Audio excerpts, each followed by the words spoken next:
वंदितु सुसिद्धि दुअममलं नोमं गदीं पतिं ओछामि समय बाहुड मिनमो सुध केवली वनिदम।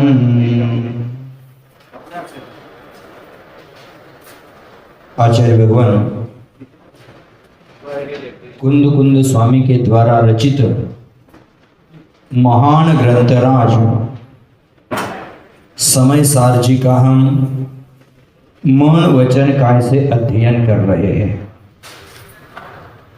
आचार्य भगवंतों ने ग्रंथराज समय सार जी के माध्यम से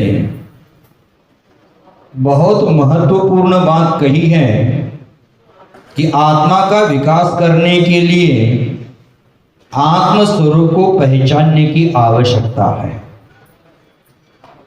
अपने निज न्यायक स्वरूप का अनुभव करना आवश्यक है। अपने आप ही आत्मा का कल्याण हो जाएगा। जैनाचार्यों ने जैनागम में, जैन दर्शन में शाद्वाद पद्धति के द्वारा जिनवानी का कथन किया है और वही शाद्वाद पद्धति आत्म विकास का महान सिद्धांत है। उन सिद्धांतों को आचार्य भगवंतों ने समयसार जी में रखा है। आचार्य भगवान समयसार ग्रंथराज के माध्यम से कहते हैं कि आत्म कल्याण के इच्छुक लोगों को हमेशा आत्मा को अखंड ज्ञान घन अनंत सुख स्वरूपी ज्ञानानंद स्वरूपी मानना चाहिए। हमेशा निज शुद्ध आत्मा की उपासना करनी चाहिए। स्वकीय गुण और पर्यायों के साथ संबंध जोड़ करके अपनी आत्मा की आराधना करनी चाहिए। ये समयसार इतना महान ग्रंथ है, इतना महान ग्रंथ है, इसके बारे में कितने आचार्यों ने कितनी लेखनी चलाई। विगत चर्चा में हमने कहा था कि अमृतचंद्र स्वामी ने इसको क्या कहा है, जयसेन महाराज ने इस ग्रंथराज के बारे में क्या कहा है। पूर्वाचार्य ने तो कहा ही है, लेकिन पंडित बनारस दास जी ने इस समयसार ग्रंथराज के बारे में बहुत मौलिक शब्दों का उच्चारण किया है।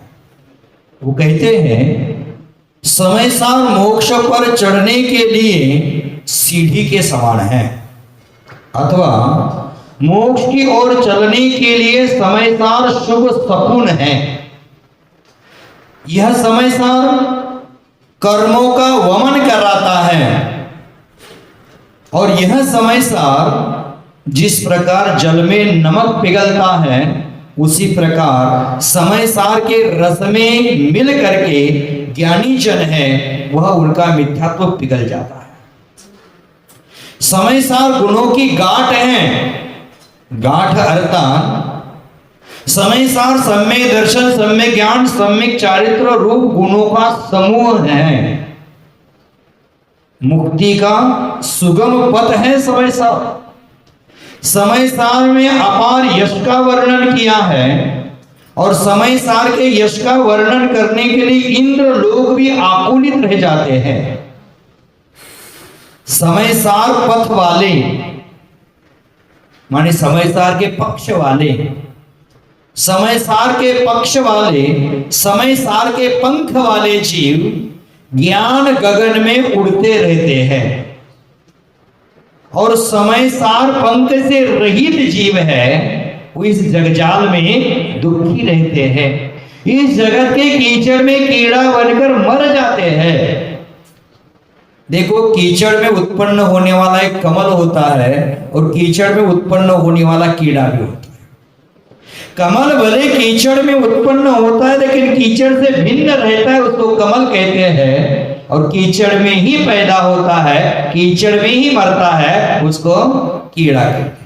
देख लेना, जो समयसार रूपी परमागम है, जो समय सार रूपी परमागम का अध्ययन करने वाला व्यक्ति भले विषय वासना के कीचड़ में उत्पन्न हो गया है, लेकिन विषय वासना से अलग होकर के कमल बनकर अपना जीवन जीता है।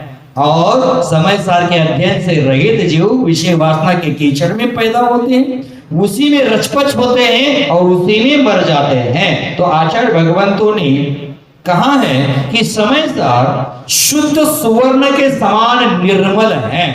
यह समय सार विराट माने ब्रह्मांड समान उसका विस्तार है। और समय सार का जो मन से श्रवण करता है, समय सार का जो अध्ययन करता है, समय सार ग्रंथराज का जो अनुभव कर लेता है, उनके हृदय के कपाट अपने आप खुल जाते हैं, मोक्ष के द्वार उसके खुल जाते हैं और वह जीव मोक्ष महल में प्रवेश कर जाता है और अनंत सुख का स्वामी बन जाता है। प्रत्येक जीव का अंतिम लक्ष्य है कि मुझे सुख शांति चाहिए, और सुख शांति के लिए हमें समय सार जैसे महान ग्रंथ का अध्ययन करना चाहिए। आचार्य भगवान कुंद कुंद स्वामी जी ने जो ग्रंथ लिखा है और कुंद कुंद ने जो सूत्र लिखे हैं 439, उसका मूल्यांकन करना चाहे तो कैसे मूल्यांकन करें? जैनाचार्य कहते हैं, तप्त स्वर्ण के पत्रों पर यदि रत्नों के अक्षर से लिख दे, ध्यान से सुन लेना, तप्त स्वर्ण के पत्रों पर यदि रत्नों के अक्षर से लिख दे तो भी कुंद कुंद के समय सार के सूत्रों का मूल्यांकन नहीं हो सकता। इतनी महान महिमा एक एक सूत्र में लिखी है, एक एक गाथा में लिखी है, और समय सार की एक एक गाथा अपने जीवन की व्यथा बदल देती है। समय सार की एक एक गाथा अपनों शुद्धात्मा में झुलाने वाली है, और वही समय सार का हम अध्ययन कर रहे हैं, समय सार की चर्चा कर रहे हैं। इस समय सार में आचार्य भगवंतों ने 9 पदार्थ अधिकार कहा, उसके उपरांत जीवाधिकार आज से प्रारंभ हो रहा है। और जीवाधिकार प्रारंभ करते हुए आचार्य भगवान कहते हैं, तत्र 9 अधिकारेषु, म्हणजे जो 9 अधिकार कहने वाले हैं आचार्य भगवान, कौन कौन से 9 अधिकार हैं? जीवाधिकार, अजीवाधिकार, पुण्याधिकार, पापाधिकार, आश्रवाधिकार, संवराधिकार, निर्जराधिकार, बंधाधिकार, मोक्षाधिकार। देख लो, बंध अधिकार संवर के बाद रखा है। कल भाई जी ने मुझे सवाल किया था कि महाराज बंधाधिकार बाद में लिखने की क्या आवश्यकता थी? पहले तो बंध होता है, बाद में संवर निर्जरा हो जाएगी, बंध को बाद में क्यों रखा? तो देख लेना, संवर और निर्जरा गृहस्थ जीवन में भी हो रही है। एक देश सविपाक निर्जरा, अविपाक निर्जरा, 2 भेद किए, अकाम निर्जरा, सकाम निर्जरा। जो निर्जरा बंध के साथ हो रही है वो मोक्ष मार्ग में काम की नहीं है। जो निर्जरा बंध के साथ हो रही है वो मोक्ष मार्ग में काम में नहीं है। मोक्ष के बगल में बंध इसलिए रखा कि बंध जब रुक जाएगा तभी हमें मोक्ष मिलेगा। हमें मरण पर विजय प्राप्त करना है तो जन्म पर विजय अपने आप प्राप्त हो जाएगी। जब तक हमारा मरण होता रहेगा तब तक हमारा जन्म होता रहेगा। उसी प्रकार जब तक बंध है तब तक संसार है, और बंध की मुक्ति हो जाएगी तो हम मोक्ष प्राप्त करेंगे। तो तत्रादौ, उसमें आचार्य भगवान पहले क्या करते? 9 अधिकार मध्य, 9 अधिकारेषु मध्य प्रथमतः तावत् 28 गाथा पर्यंतम जीवाधिकार कथ्यते। आप पहला अधिकार जीवाधिकार कहते हैं, और जीवाधिकार में कितनी गाथा कहेंगे? 28 गाथा कहेंगे। और 28 गाथाओं में जीव का जो सहजानंद एक स्वभाव है, शुद्धात्मा की भावना की मुख्यता को लेकर के आचार्य भगवान ये 28 गाथाएं कहेंगे। देखो 28 और पूर्व हो गई हमारी 15 गाथा, 28-15 कितनी गाथा हो जाती है? हाँ, 43 नंबर की गाथा इस ग्रंथराज में आएगी, हमारा जीवन बदल देगी। क्या कहते हैं? उस समय जीव का स्वरूप बता करके लास्ट 43 नंबर की गाथा जीवाधिकार का अंतिम करते हुए कहेंगे, अहम इको खलु शुद्धो दंसन नान मयो सदा रूपी। नवी अति मध्य किंचवी अन्नम परमाणु मित्तम्पि। 43 नंबर की गाथा, अहम इको, मैं एक हूँ, वास्तव में शुद्ध हूँ, ज्ञान दर्शन स्वरूपी हूँ और सदा अरूपी हूँ। मेरा इस जगत में परमाणु मात्र भी मेरा नहीं है। यह कथन 43 नंबर के गाथा के में करेंगे। तो आज आचार्य भगवान कहेंगे कि स्वभाव से शुद्धात्मा की भावना की मुख्यता को लेकर के 28 गाथा कहने वाले हैं। ये जो उत्थानिका बताइए 28 गाथा में क्या क्या कहने वाले हैं, इसमें हम समय न निकालते हुए आप इसका हिंदी पढ़ लेना, आपको समझ में आएगा। उसमें समय नहीं निकालते हैं, सीधा हम गाथा की ओर बढ़ जाते हैं। उत्थानिका गाथा के देख लेना, समझ जाएगा ना, हिंदी पढ़ लेंगे ना। हिंदी पढ़ने से आपको समझ में आएगा कि कितनी गाथा में क्या कहा है, कितनी गाथा में क्या कहा है, कितनी गाथा में क्या कहा है। यही आचार्य भगवान इसमें बता रहे हैं। आप वह आकलन कर लेना, उसका अध्ययन कर लेना। हम सीधा गाथा की ओर बढ़ लेते हैं। क्या कहते हैं देख लेना। अतः प्रथम ग्रथायाम अबद्ध अस्पृष्ट अस्पृष्टम अनन्यकम नियतम अविशेषम असंयुक्तम संसार अवस्थायाम अपि शुद्ध नयन विसनी पत्र मृतिका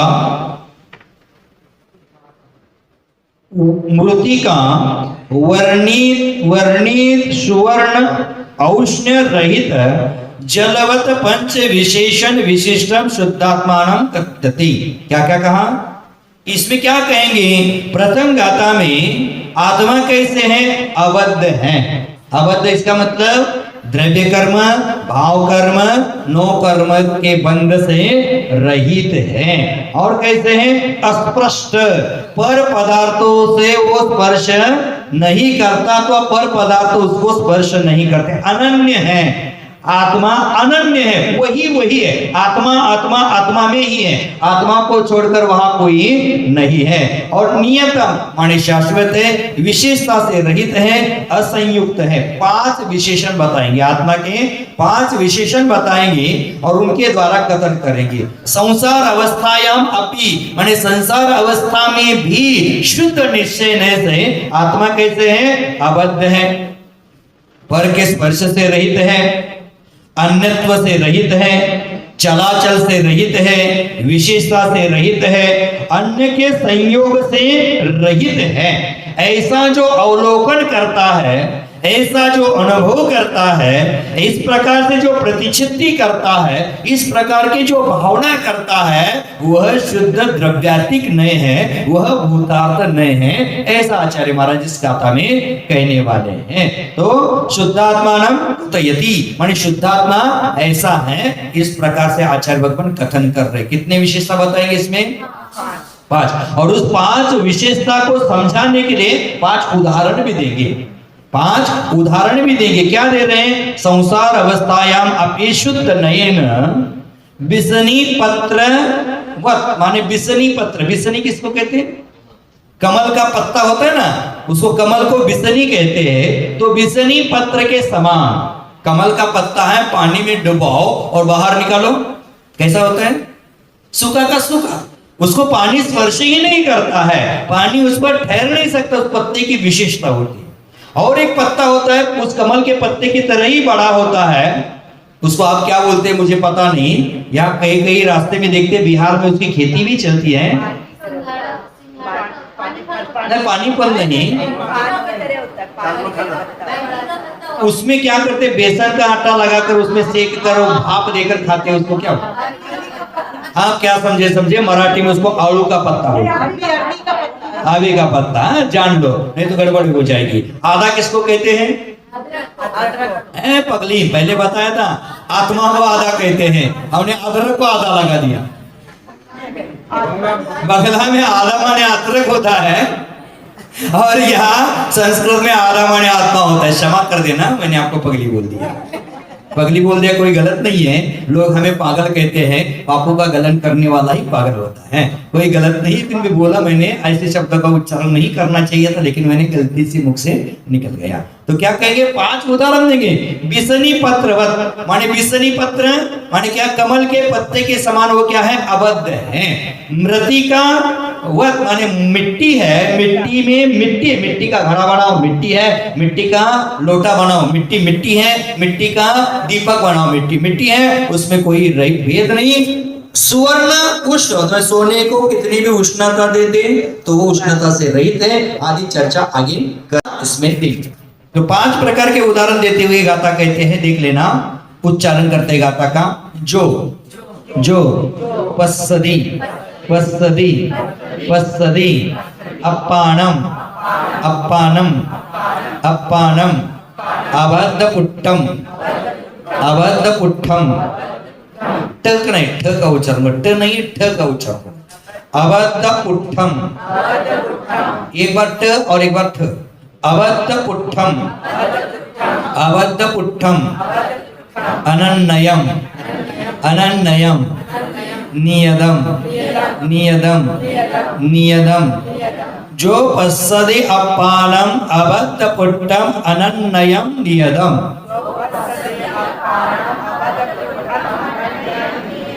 जो पස්සदी अप्पानम अबद्धपुट्टम अनन्नयम नियदम। अविशेषम अविशेषम, संयुक्तम संयुक्तम, अविशेषम संयुक्तम अविशेषम संयुक्तम, तम तम, शुद्ध नयम शुद्ध नयम, वियानिहि वियानिहि वियानिहि, अविशेषम संयुक्तम तम शुद्धनयम वियानिहि। अविशेषम संयुक्तम तम शुद्धनयम वियानिहि। जो पස්සदी अप्पानम अबद्धपुट्टम अनन्नयम नियदम, अविशेषम संयुक्तम तम शुद्धनयम वियानिहि।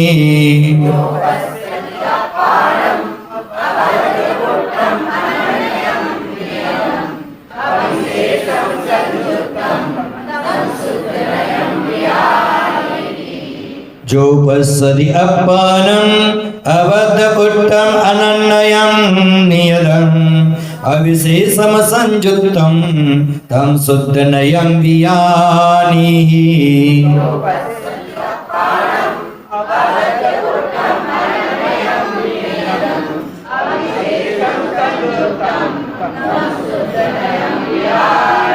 देखो कितनी गजब की बात की है आचार्य भगवंतों ने यहाँ। जो पස්සदी अप्पानम माने जो आत्मा को देखता है अथवा अनुभव करता है, प्रतिचित्ति करता है, स्वसंवेदन करता है, पीछे के 7 शब्द हमेशा याद। जो पස්සदी अप्पानम, जो आत्मा को देखता है, श्रद्धा करता है, भावना करता है, सब लगा लेना। कैसे देखता है? अबद्धपुट्टम माने अबद्ध, अस्पृष्ट माने पर के स्पर्श से रहित, अनन्नयम नियदम अविशेषम। 5 भेद क्या कहें? जो आत्मा को बंध रहित देखता है, अस्पष्ट माने धुंधला नहीं, पर के स्पर्श से रहित देखता है, अन्यत्व से रहित देखता है, जो आत्मा को चलाचल से रहित देखता है और जो आत्मा को विशेष से रहित देखता है और अन्य के संयोग से रहित अवलोकन करता है, देखता है, वह शुद्ध नहीं है। पर के स्पर्श से रहित, बंध से रहित, अनन्य रहित, चलाचल विशेषता से रहित। ये बड़ी बात है। मैं कोई विशेष नहीं हूं, सामान्य हूं। द्रव्य के सामान्य गुण और विशेष गुण कहते हैं। हाँ, जो द्रव्य के सामान्य गुण और विशेष गुण कहते हैं, उसी प्रकार समाज में भी विशेष व्यक्ति होते हैं, लेकिन आत्मा में कोई विशेषता नहीं है।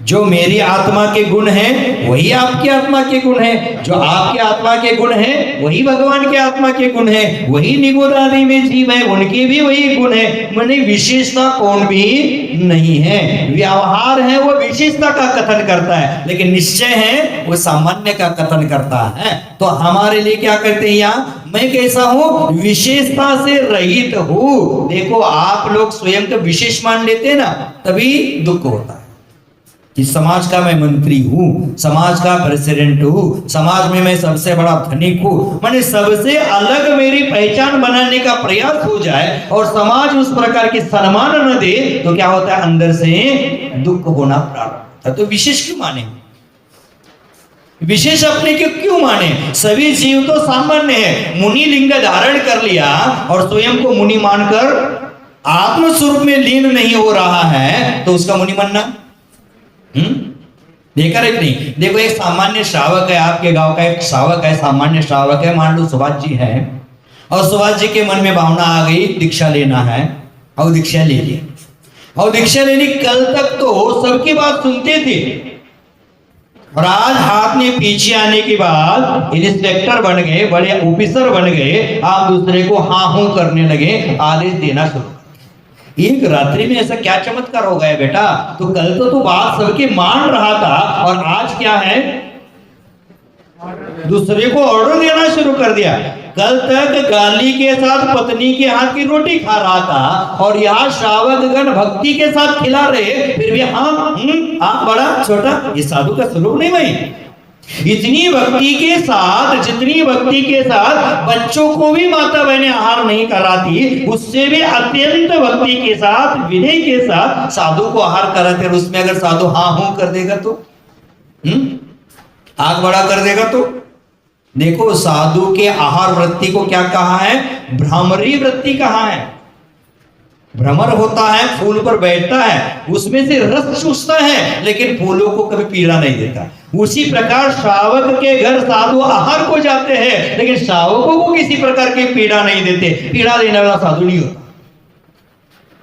साधु के आहार के लिए गोचरी वृत्ति कहा है। गोचरी माने गाय जैसे प्रकार घास खाती है, गाय के सामने हम घास देने जाते हैं तो गाय घास खाने का काम करती है। कौन आहार दे रहा है, उसका कपड़ा क्या है, वो कहां से आया है, ये देखने का साधु का काम नहीं।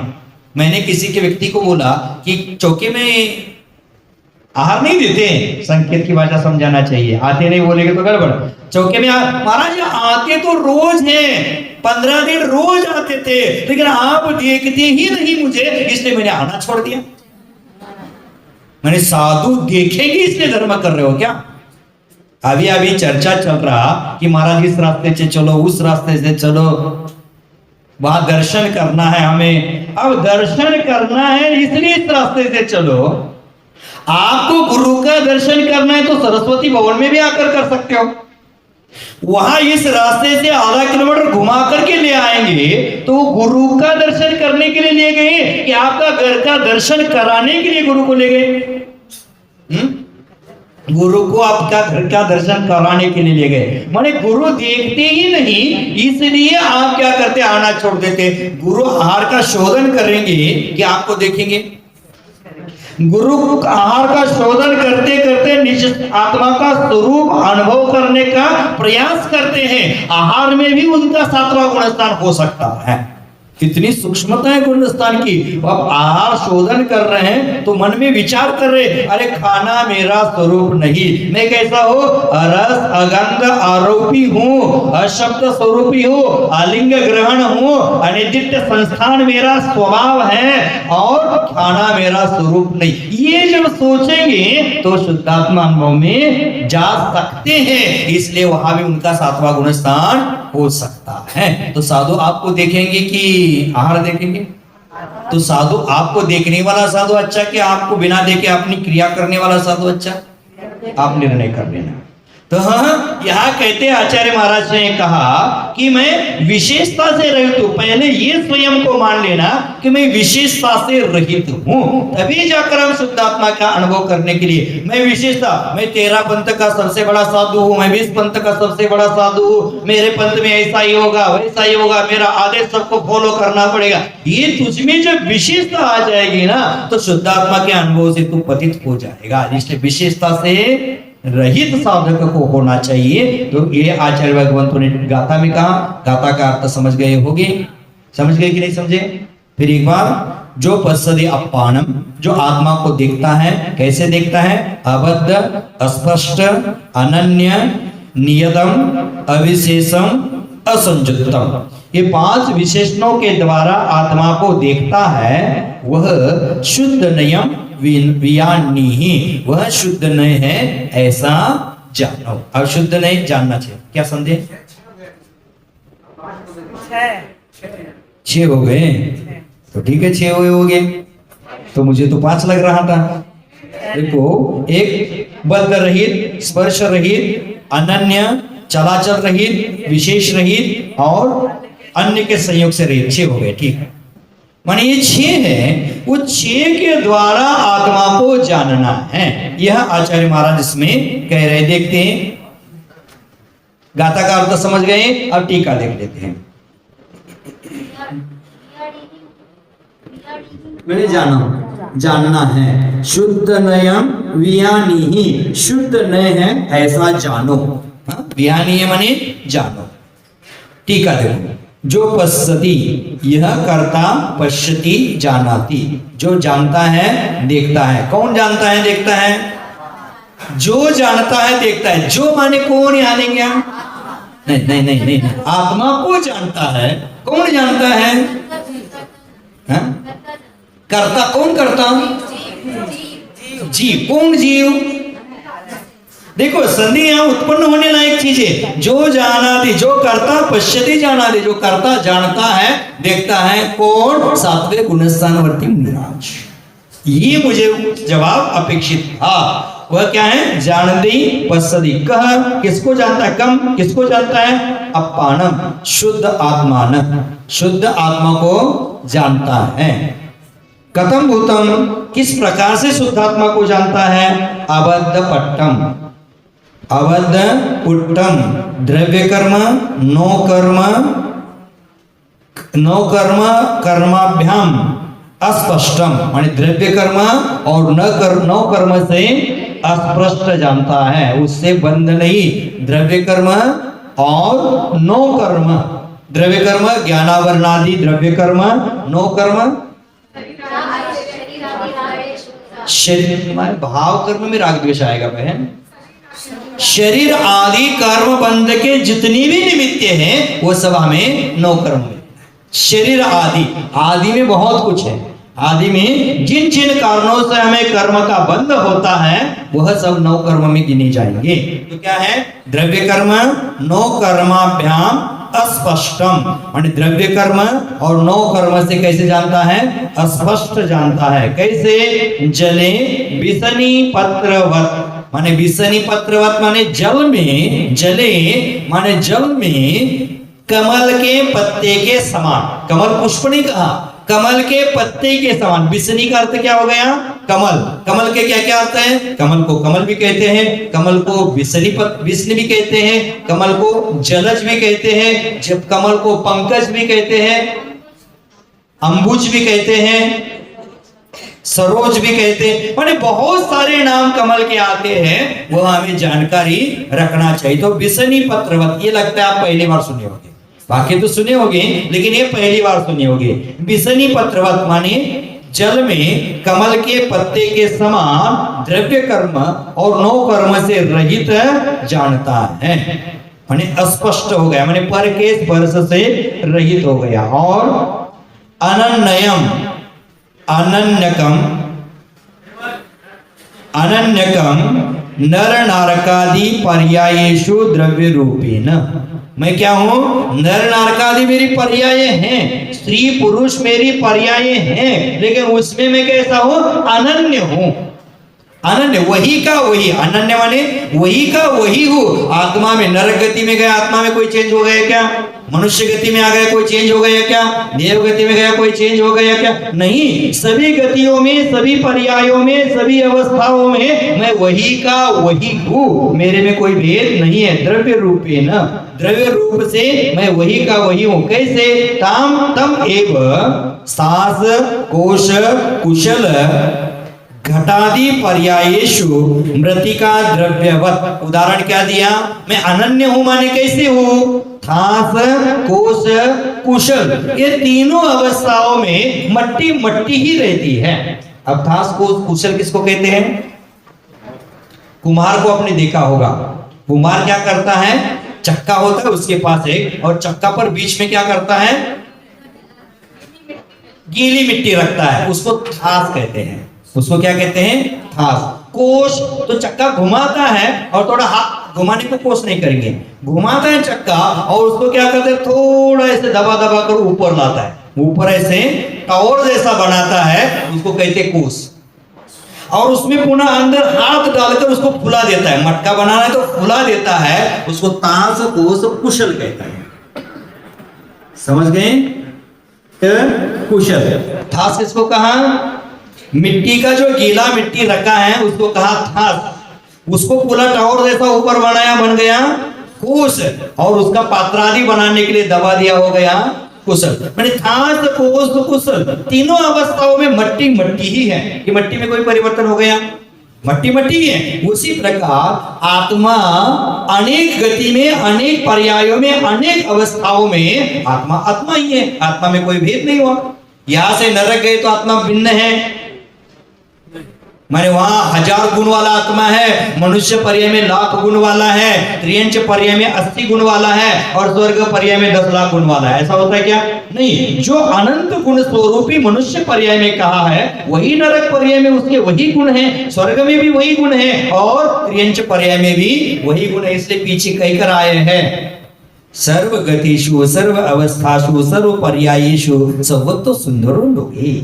तीन लोक में, तीन काल में, सब पर्यायों में, सब अवस्थाओं में सर्वत्र सुंदर मेरी आत्मा है। माने क्या कहा आचार्य भगवंतों ने यहाँ? तास कोश कुशल आदि पर्यायों में, घटादि पर्यायों में मृतिका, मृतिका मैंने थास में भी मिट्टी है, कोश भी में मिट्टी है, कुशल भी मिट्टी है, और उसका घड़ा बन गया। अब घड़ा में भी मट्टी मट्टी है, मट्टी में कोई भेद नहीं हुआ। उसी प्रकार आत्मा आत्मा ही है, किसी भी पर्याय में जाए। स्त्री पर्याय में आत्मा के जितने गुण हैं उतने पुरुष पर्याय में भी हैं, उतनी ही नरक पर्याय में भी है, त्रियंच पर्याय में भी है। सभी पर्यायों में भगवान में भी उतने गुण है ना। भगवान में कोई गुणों की संख्या नहीं बढ़ती है, भगवान में भी उतने गुण है जितने गुण आप में है, जितने गुण मुझ में हैं। इसलिए सभी पर्यायों में वही का वही आत्मा रहता है। वैसे नर नरकादि पर्यायों में द्रव्य रूप से आत्मा हमेशा बनी ही रहती है। यहाँ कहा नर नरकादि पर्यायेषु द्रव्य रूपेण ताम एव थास कोश कुशल घटादि पर्यायेषु मृत्तिका द्रव्यवत्। मिट्टी मिट्टी है, हमेशा वहां रहती है। उसी प्रकार नियतम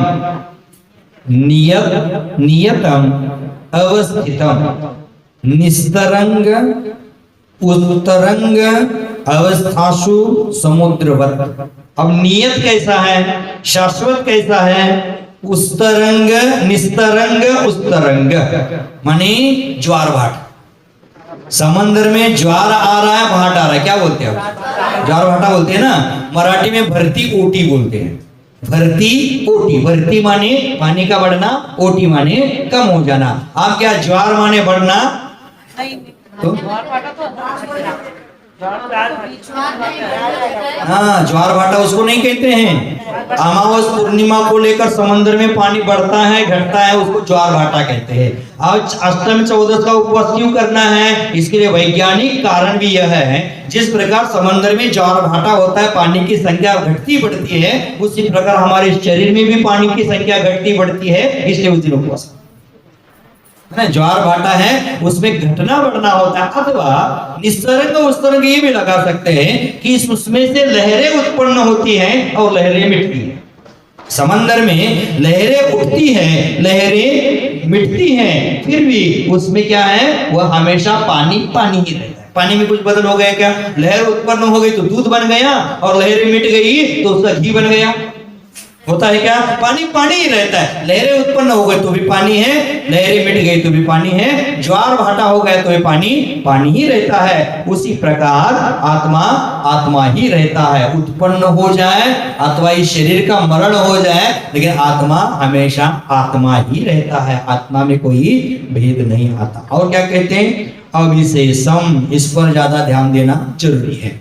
अविशेषम, अविशेषम अभिन्नम दर्शन ज्ञानादि भेद रहितम गुरुत्व स्निग्धत्व पीतत्वादि धर्मेशु सुवर्णवत। उदाहरण कितना सुंदर दिया देखो।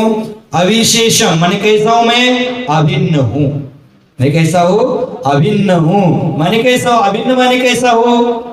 तो ज्ञान दर्शन आदि भेद से रहित, माने व्यवहार में दर्शन ज्ञान चारित्र कहते हैं ना, उस व्यवहार से मैं रहित हूं। क्या निर्णय करो यहां? व्यवहार से मैं रहित हूं। कैसे रहित हूं? जैसे गुरुत्व स्निग्धत्व पीतत्वादि धर्मेशु सुवर्णवत। सोना है और सोना में क्या है? पीलापन है, स्निग्धत्व है, गुरुत्व है। गुरुत्व माने गुरु का इसका अर्थ लगाना वेट। गुरु का मतलब आप लोग की गुरु मत लगाना, गुरु का अर्थ का उसका कोई वेट है, उसमें स्निग्धता है और उसमें पीतपना भी है। तीनों में सोना सोना है। तीनों में क्या है? सोना सोना ही है। सोना में कोई भेद हो गया क्या? सोना अलंकार बनाते तो क्या हो गया? उसमें विशेषता आ गई। हाँ? अलंकार बनाया तो विशेषता आ गई। किसी ने रिंग बनाई, किसी ने अंगूठी बनाई, किसी ने नेकलेस बनाया, किसी ने बिछिया बनाई, किसी ने पायल बनाया, तब जाकर उसकी विशेषता आ गई। लेकिन उसमें सोना सोना ही है। उस सोने का वेट भी है, उस सोने में स्निग्धता भी है, उस सोने में पीलापन भी है। उन तीनों में वो सोना सोना ही है। उसी प्रकार हम क्या हैं? हम भी आत्मा आत्मा ही रहते हैं। आत्मा में कोई भेद नहीं होता है। जैसे गुरुता स्निग्धता और पीतता आदि धर्म को स्वीकार किए होकर भी सुवर्ण अभिन्न रहता है, सुवर्ण सुवर्ण ही रहता है। उसी प्रकार ज्ञानावर्णादि गुणों से अभिन्न है, माने भिन्न। ज्ञानादि वर्ण ज्ञानादि गुण है, उससे वो क्या है? आत्मा मेरी अभिन्न है। समझ गए? माने आत्मा को छोड़कर ज्ञानादि गुण अलग नहीं है। मनुष्य पर्याय में गया तो ज्ञानादि गुण है, वहां भी वो जानने देखने का काम करता है। नरक में गया तो भी जानने देखने का काम करता है, स्वर्ग में गया तो भी जानने देखने का काम करता है, त्रियंच गति में भी जानने देखने का काम करता है। उससे ज्यादा दूसरा कुछ काम ही नहीं उसको। किसी भी गति में जाए ये अपने स्वभाव को नहीं छोड़ता। जैसे स्निग्धत्व गुरुत्व पीतत्व में सोना सोना ही है। अब सोने को तपाया तो उसका स्निग्धत्व खत्म हो गया क्या? उसका लिक्विड बनाया तो खत्म हो गया क्या? उसका वेट है, पीलापन है। लेकिन देख लेना, आप सोना जलाने के बाद कभी देखे हैं? आप अपने घर का आप 10 ग्राम सोना लेकर जाओ सुनार के पास और उसको बोले इसको शुद्ध सोना बनाकर दे देना। शुद्ध सोना बनाकर दे देना तो क्या करता है? उसको पिघलाता है। पिघलने के बाद नहीं, उसमें जो काली किट्टी में निकल जाएगी, ठीक है। उसमें जो मिक्स था, मिलावट थी, वो निकल जाएगी। लेकिन जिस समय सोना गलाते हैं ना, जलाते हैं तो मिट्टी जैसा लगता है। किसी के सामने इतना जला कर रख देगा, मिट्टी यहाँ कहाँ है रखे, फेंक देगा।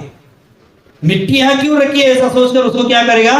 फेंक देगा। लेकिन उसको गर्म करके, उस मिट्टी को गर्म करके, वो सुनार होता है, वो कारागिर होता है, वो उसमें थोड़ा नमक डाल देता है। नमक डाल देता है अथवा सुहाग डाल देता है तो सोना पीला चमक लेता है। इसलिए क्या कहते हैं? सोने पे सुहागा। सोना तो चमकदार है, लेकिन उसमें सुहाग मिक्स कर दिया तो और चमकदार बन गया। सोने का मूल्य तो अत्यधिक है, लेकिन उसमें सुहाग मिक्स कर दिया तो और उसका मूल्य बढ़ गया। सोने पे सुहागा कोई मूवी का नाम था क्या? मूवी का नाम भी था, आपने नहीं देखा होगा, मैंने देखा था। आपने देखो महाराज, आप पुराना सब कैसे याद आता है भाई। ज्ञान की पर्याय त्रिकालवर्ती होती है। महावीर भगवान केवल ज्ञान होने के बाद ये स्वयं नहीं भूले होंगे कि वो 60,000 पर्याय में बेश्या बने थे, गदा बने थे, चंदन का पेड़ बने थे, वो बोले नहीं तो मैं कैसे बोलूंगा। ज्ञान की पर्याय त्रिकालवर्ती होती है, लेकिन हमारे स्मरण में रहता है, किसी के नहीं रहता है, बात अलग है। सोने पे सुहागा, माने सोने का मूल्य तो है ही, लेकिन उसमें और सुहाग मिक्स करने के बाद क्या होता है, और मूल्यवान बनता है, और चमकदार बनता है। देखिए सोना सोना है, सोने ने ना पीतत्व छोड़ा है, ना स्निग्धत्व छोड़ा है, ना गुरुत्व छोड़ा है। उसी प्रकार किसी भी गति में, किसी भी परिणय में हम जाते हैं तो वहां ना हमने दर्शन छोड़ा है, ना हमारा ज्ञान स्वभाव है छोड़ा है। आत्मा कभी भी अपने स्वभाव को छोड़ता नहीं है। देख लेना, स्वभाव से मिलान कर देना। हम कुंडली का मिलान कर देते हैं। अब कुंडली किसकी मिला देते हैं? होने वाले पति और होने वाली पत्नी की कुंडली मिला देते हैं। मैं तो कहते इससे अच्छा सास से कुंडली मिलाना शुरू करो, क्योंकि रहना तो सास के पास ही ज्यादा होता है। सास से कुंडली मिलाना होना चाहिए। देखो कुंडली का मिलान करते हैं। मैं कुंडली के मिलान का विरोधी नहीं हूं, लेकिन कुंडली मिलान के साथ साथ एक दूसरे के स्वभाव से मिलान कर, तब जाकर व्यावहारिक जीवन सुखी हो जाएगा। और आध्यात्मिक जीवन सुखी करना है तो अपने स्वभाव से ही मिलन करो। आज तक मैंने अपने स्वभाव से मिलन ही नहीं किया। बाह्य वस्तुओं से, बाह्य पर पदार्थों के स्वभाव से मेरा अत्यंत परिचय हो गया, अत्यंत अनुभव कर लिया, अत्यंत उसके बारे में चर्चा सुन ली, लेकिन स्वभाव के बारे में सुना नहीं। माता बहने ना मंदिर आदि जाते तो मैचिंग करती है, साड़ी के कलर की बिंदी होती है, कंगन होता है, पर्स होता है, घड़ी होती है, जूता होता है, आजकल तो चश्मे का फ्रेम भी, आज मास्क भी उसी कलर का, ठीक, मास्क भी उसी कलर का, मैचिंग कर रहे। मैं मैचिंग का विरोध नहीं हूं, मैचिंग बाहिरन्य के वस्त्रों आदि का नहीं करना है, मैचिंग अपने स्वभाव का करना है। स्वभाव से स्वभाव का मिलन करे, यही मैचिंग है, और वही अध्यात्म है, वही शुद्ध नहीं है। अपने स्वभाव से हमने कभी मैचिंग किया है क्या? अपने स्वभाव को कभी समझाने का प्रयास किया है क्या? हम दूसरे का स्वभाव जानते हैं, वो थोड़ा कशायला आदमी है, वो थोड़ा टेढ़े लिहाज का आदमी है, क्या बोलते हैं, वो थोड़ा टेढ़ा है। अरे दिखता तो सीधा 5.5 फीट का दिख रहा है, 6 फीट का दिख रहा है, तूने उसको टेढ़ा क्यों बनाया?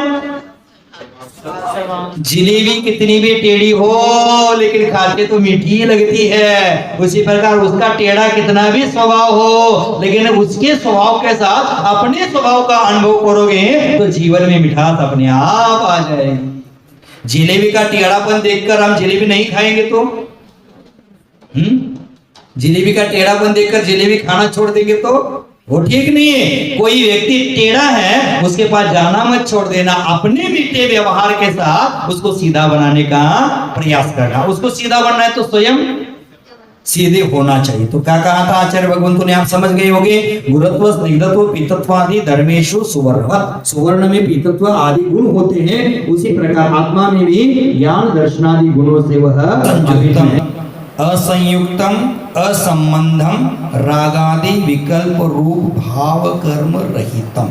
देखो ऊपर जब हमने देखा था अबद्ध पुट्टम माने पर के स्पर्श से रहित है, वहां द्रव्य कर्म और नो कर्म से रहित है, उसके स्पर्श से रहित है। मानो आत्मा में कर्म का बंध हो गया है, एक मेघ हो गए, फिर भी आत्मा आत्मा ही है और वहां कर्म कर्म ही है। एक मेघ हो गया माने ऐसा नहीं मिलान हो गया, उसमें ऐसा नहीं मिले हैं। जैसे दूध और पानी मिला देते हैं, लेकिन हमें क्या कहते हैं, उसको दूध कहते हैं, दूध और पानी मिलाया, लेकिन वहां भी दूध दूध है और पानी पानी है कि नहीं? उसी प्रकार आत्मा आत्मा है, कर्म कर्म है, दोनों एक जगह रुके जुड़ रहे हैं, एक स्थान में रुके जुड़ रहे, लेकिन एक दूसरे का मिलाप नहीं, एक मेघ नहीं हुई है। आत्मा आत्मा है, कर्म कर्म है। आपके मन में उसी समय शंका आनी थी कि महाराज यहाँ अबद्ध पुट्टम कहा है, द्रव्य कर्म और नो कर्मों से अस्पष्ट है, ऐसा कहा तो भाव कर्म क्यों नहीं लिया? ये उस समय हमारे मन में शंका आनी थी, लेकिन आपके मन में आई नहीं। तो आई नहीं तो आचार्य भगवान ऐसे तो छोड़ेंगे नहीं, क्योंकि छल ग्रहण करेगा शिष्य, छल ग्रहण करेगा, इसलिए भाव कर्म का भी आगे वर्णन कह दिया। किसमें कह रहे हैं? असंयुक्तम में कहेंगे। असंयुक्तम असंबंधम रागादि विकल्प रूप भाव कर्म रहितम। मेरी आत्मा कैसी है? असंयुक्त है, माने कैसी है? असंबंध स्वरूपी है। कैसा संबंध है? रागादि विकल्प रूप भाव कर्म से रहित। रागादि विकल्प रूप भाव कर्म मेरा स्वभाव है क्या? राग करना मेरा स्वभाव है क्या? राग मेरा स्वभाव नहीं, वीतराग मेरा स्वभाव है। लेकिन हमने सुन लिया राग करना मेरा स्वभाव नहीं, वीतराग मेरा स्वभाव है। लेकिन वीतराग को मात्र मैंने छोटा बदलाव कर दिया। मुन्ना भाई, छोटा बदलाव कर दिया। एक त था, उसको आधा त एक्स्ट्रा जोड़ दिया। मेरा स्वभाव वीतराग है, लेकिन आधा त एक्स्ट्रा जोड़ दिया। क्या हो गया मुन्ना लाल? वित्तराग, पैसे का राग बढ़ गया मेरा। देखो, एक आधा त एक्स्ट्रा जोड़ने से वीतराग का वित्तराग हो गया। पानी भरते देव हैं, देव जिनके चरणों में दास बनकर खड़े हो जाते हैं, यह वितरागता है। और वितराग संसार में भ्रमाने वाली है भाई। वीतराग और वित्तराग में कितना अंतर है? आधा तक का है। लेकिन वीतराग है वो वित्त के ऊपर बैठा है, और वित्तरागी है जिसके ऊपर वित्त बैठा है। क्या समझे? जो धन का लालची है उसके दिमाग में हमेशा धन चलता है, धन चलता है, धन चलता है। लेकिन जो वीतरागी भगवान हो गए हैं वो क्या है? धन के ऊपर बैठे हैं। जैसे समूह शरण में एक सुवर्ण कमल है, उसके ऊपर 4 अंगुल बैठे हैं, धन के ऊपर बैठे हैं। समूह शरण के वैभव का वर्णन करने जाए तो अचिंत्य वैभव है समूह शरण का, इसके ऊपर विराजमान है। भगवान जब विहार करते हैं तो उनके चरणों में क्या होती है? स्वर्ण कमलों की रचना होती है। कितने स्वर्ण कमलों की रचना होती है? 225। और आगे बढ़ते जाएंगे तो आगे आता है, माने ये कमल है, यहाँ से भगवान आगे गए तो ये उठाकर आगे रखते हैं, ये उठाकर आगे रखते हैं, ये उठाकर देवतागण आगे रखते हैं। क्या होता है? वही के वही आगे रखते कि क्या होता है? हाँ, भक्ता नव पंकज पाद पुंज, माने नव नवीन पंकज, नवीन नवीन कमल वहां रखते हैं। चलते तो एक दिशा में, चलते तो एक दिशा में। भगवान एक समय में कितनी दिशा में चलेंगे? एक दिशा में चलेंगे। लेकिन सौधर्मेंद्र 8 दिशाओं में व्यवस्था बनाकर रखता है। 8 दिशाओं में व्यवस्था है, 8 दिशाओं में कमल की रचना बनाकर रखता है। उनका मन किधर जाए उधर चलेंगे। लेकिन उसमें भी क्या करते हैं? 4 अंगुल प्रमाण अगर ही चलते हैं, क्योंकि वैभव के ऊपर वो बैठते हैं और हमारे ऊपर वैभव बैठा है। ऐसा ही हुआ है ना?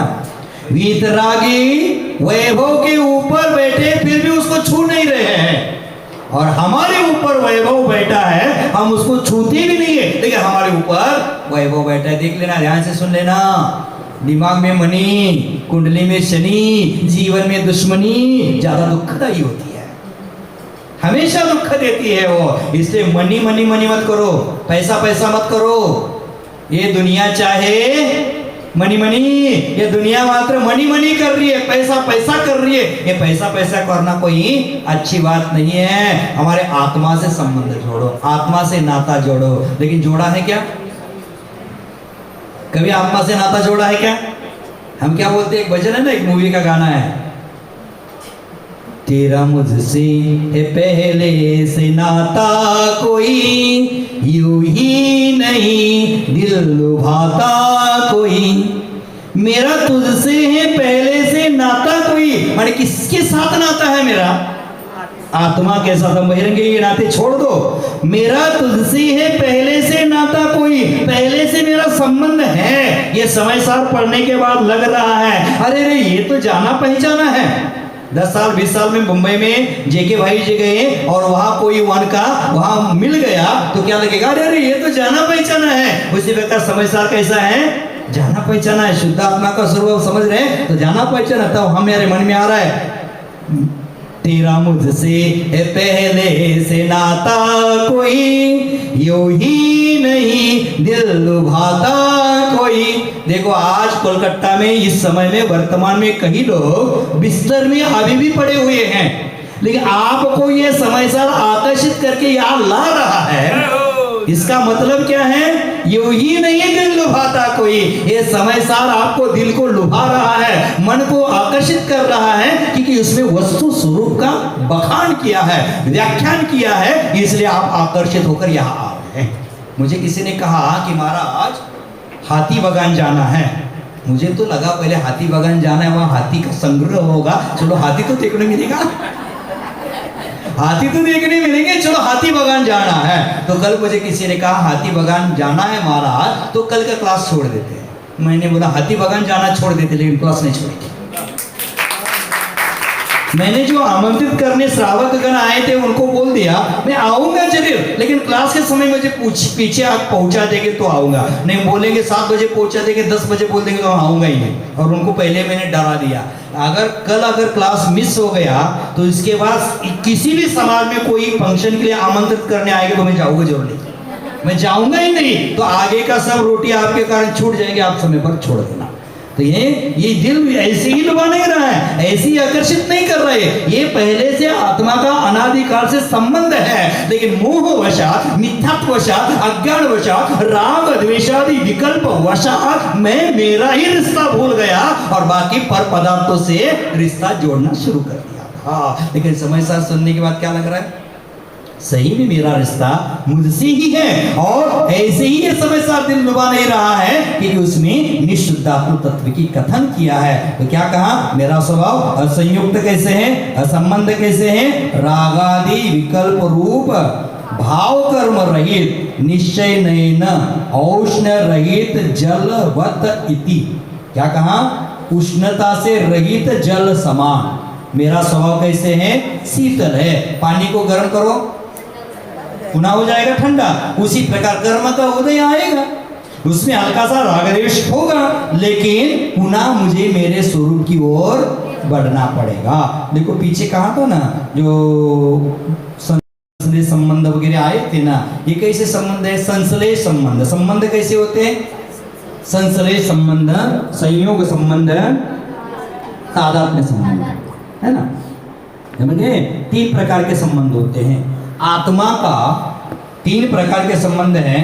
आत्मा का ज्ञान गुणों के साथ संबंध है, वो कौन सा संबंध हो जाएगा? तादात्म्य संबंध, उसको भिन्न नहीं किया जा सकता। संश्लेष संबंध भिन्न 2 द्रव्य में होता है, उसको भिन्न किया जा सकता है, वो संश्लेष संबंध है। और संयोग संबंध 2 भिन्न द्रव्य में होता है, उसको संयोग संबंध कहते हैं। और संयोग संबंध के कारण ये जीव क्या है? अनादिकाल से दुखी है। तो ये रागादि भाव का तादात्म्य संबंध है कि संश्लेष संबंध है कि संयोग संबंध है? आत्मा से भिन्न नहीं कर सकते हैं, तो क्यों तादात्म्य कहा? ये संश्लेष संबंध है। तादात्म्य संबंध आत्मा का ज्ञान दर्शन आदि गुण है, वो आत्मा का तादात्म्य संबंध है। संश्लेष संबंध जो भिन्न 2 द्रव्य में हुआ है उसको अलग कर सकते हैं, उसको संश्लेष संबंध कहते हैं। तो यहाँ आचार्य महाराज ने कहा कि रागादि विकल्प रहित है। कैसे है? निश्चय नयन उष्ण रहित जलवत इति, माने उष्णता रहित जल होता है, उसी प्रकार मेरा आत्मा भी रागादि विकल्प भाव कर्म से रहित है। रागी मेरा स्वभाव है क्या? द्वेषी मेरा स्वभाव है क्या? क्रोधी मेरा स्वभाव है क्या? मायाचारी मेरा स्वभाव है क्या? मायाचारी करना मेरा जन्म सिद्ध अधिकार है, वो मैं छोड़ूंगा नहीं। करते कि नहीं मायाचारी? मायाचारी कर धर्म के निमित्त भी करते हैं, धर्म के निमित्त भी करते हैं, हो जाता है बात अलग है, लेकिन करते हैं, बलात् करते हैं। जैसे माता बहनें हैं, चौके में आती है, सूत का कपड़ा पहनकर आई और गलती से बिंदी भूल गई, उतारना भूल गई, तो क्या करती है? चौके में आता, अरे अरे बिंदी, कोई कहता है अरे रे बिंदी, तो क्या करती बिंदी? वो निकालती है, कान के पीछे लगाती। ये मायाचार है कि नहीं मायाचार? और बोलती क्या है? मन शुद्धि वचन शुद्धि। अब काय की शुद्धि खाना हो तो खाओ, नहीं तो संत भवन में जाओ। अब काहे की शुद्धि? एक लगाए, इतर लगाते हैं तो थोड़ा कपड़ा ऊपर उठा करके यहाँ लगा देते, पुनः कपड़ा। ये मायाचार है। धर्म के निमित्त भी हमारी मायाचारी चल रही है। यहाँ मायाचारी को कोई स्थान नहीं होना चाहिए, लेकिन वहां भी मैं मायाचारी करता हूं। मेरा राग द्वेष स्वभाव नहीं है, क्रोध करना मेरा स्वभाव नहीं है, मायाचारी करना मेरा स्वभाव नहीं है, मान करना मेरा स्वभाव नहीं है, फिर भी हम करते कि नहीं करते? सम्मान मिलना चाहिए, सबके द्वारा सम्मान मिलना चाहिए भावना होती है। लेकिन मैं बार बार कहता हूं, सम्मान मिलेगा तुझको, अपमान करना छोड़ दो। सम्मान मिलेगा तुझको, अपमान करना छोड़ दो। भगवान दिखेंगे तुझको, बस पाप करना छोड़ दो। अगर पाप करना छोड़ोगे तो भगवान अपने आप दिखेंगे, तो पाप करना हमें छोड़ना चाहिए। तो यहाँ कहा था रागादि विकल्प जाल से रहित है, कैसे? उष्णता रहित जल के समान। तम शुद्ध नयम विनाही वियानी तम पुरुषम एव अभेद नयन शुद्ध नय विषयत्वात् शुद्धात्म साधकत्वात् शुद्ध अभिप्राय शुद्ध अभिप्राय परिणतत्वाच्च शुद्धम विजानीहि इति भावार्थः। क्या कहा? पुरुषम एव, तम पुरुषम एव, वही पुरुष। कौन सा पुरुष? जो स्वयं को अबद्ध मानता है, अस्पृष्ट मानता है, अनन्य मानता है, नियत मानता है, असंयुक्त मानता है, आदि जो मानता है वह पुरुष अभेद नयन। अभेद नहीं माने कौन सा नहीं?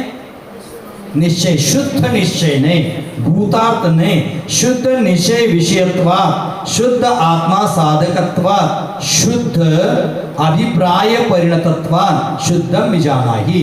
वह संयमी पुरुष है, वह साधक है, वह आत्मा को जानता है। अभेद नय के द्वारा शुद्ध नय का विषय होने से, वह शुद्धात्मा का साधक होने से और शुद्ध अभिप्राय में परिणत होने से शुद्ध पुरुष को ही शुद्ध नय समझना चाहिए। शुद्ध पुरुष को ही शुद्ध नहीं, ऐसा जो मानता है, ध्याता है, अनुभवता है, श्रद्धा करता है, भावना करता है, परिचिति करता है, सुसंवेदन करता है, वही शुद्ध नय धारण करने वाला पुरुष है, ऐसा समझो।